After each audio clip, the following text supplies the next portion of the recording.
Can a narcissist really experience empathy? I know this is such a loaded question. And I certainly don't have all the answers, but I've got some thoughts on the matter that I want to give you.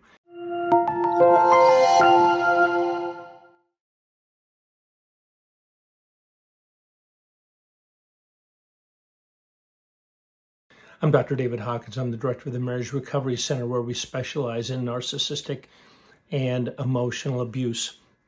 And I think the first thing that I want to say to you is not all narcissists are created equal. I've talked at length about narcissism being on a spectrum, and so it is. And so someone who is certainly on the far end of the spectrum, a malignant narcissist, are they capable of feeling empathy? I still think they are too. However, they're probably going to use that empathy to manipulate and control. And so that makes them especially dangerous.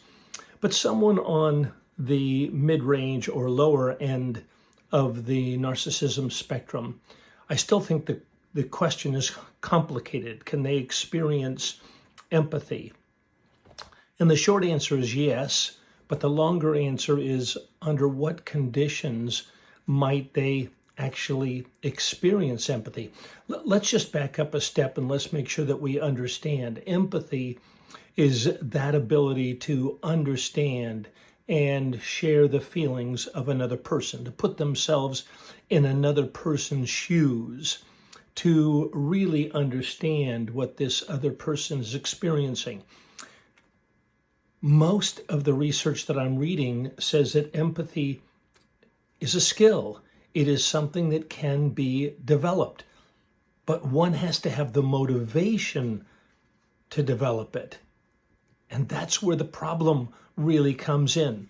So many men who are struggling with narcissism and have a history of emotional abuse, the abuse of power and control, they are so sensitive to criticism, so involved in self-protection, that it makes empathy and empathic responses very difficult.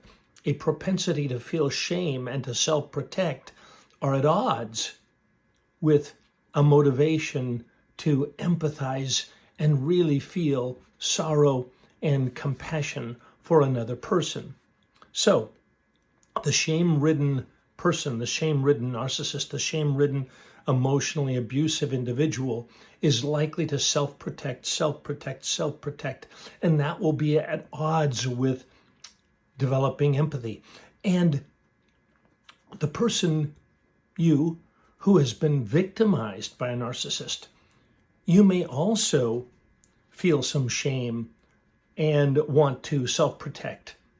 It's a natural response. It's natural to want to try to motivate another person to feel empathy. And yet that attempt to coerce or get something from another person, again, will be at odds with that other person experiencing true empathy.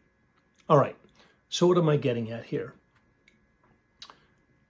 I work with so many men who, over time, as they work through our core program, our advanced core program, they learn to take more responsibility for their abusive behaviors.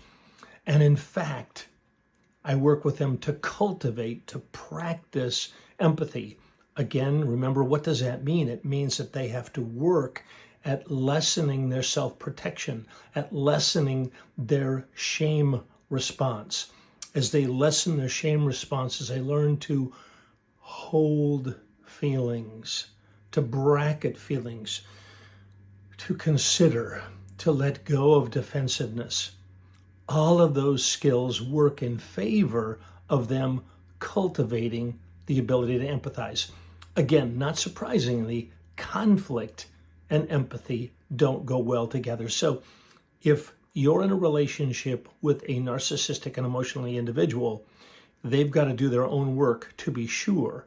But relationship work needs to be done too, wherein you both work at creating safety for one another. And in that context, lowering the shame response, cultivating a connection, creating safety can create an increase in empathy. Love to have you participate with us in this ongoing and challenging endeavor. All right, take care. God bless.